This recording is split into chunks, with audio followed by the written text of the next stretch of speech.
শুরু করছি সাজিদ গল্পের পার্ট 2। সাজিদের মা এক পা দুপা করে সোফার কাছে যেতে লাগলো। হঠাৎ করেই কালো ছায়াটা বিদ্যুতের গতিতে তার সামনে চলে এলো। ছায়াটার দুটো সবুজ চোখ এবং শয়তানি হাসি দেখে সাজিদের মা অজ্ঞান হয়ে গেল। পরের দিন দুপুরবেলা সাজিদের মা বিরিয়ানি রান্না করছিল। তখন সে লক্ষ্য করে জানালার বাহিরে একজন বৃদ্ধা দাঁড়িয়ে আছে। বৃদ্ধা সাজিদের মায়ের দিকেই তাকিয়ে আছে। সাজিদের মা কিছু বলার আগে বৃদ্ধাটি বলল, আমাকে একটু বিরিয়ানি খেতে দেবে?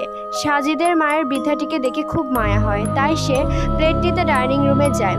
সে যখন প্লেট নিতে যায় তখন তার মনে পড়ে যে তারা তো 6 তলায় থাকে, তাহলে এখানে বৃদ্ধাটি এলো কিভাবে? সাজিদের মা দ্রুত রান্নাঘরে যায়। রান্নাঘরে এসে সে দেখে বৃদ্ধাটি জানালার বাইরে দাঁড়িয়ে হাতটা লম্বা করে পাতিল থেকে বিরিয়ানি নিয়ে খাচ্ছে।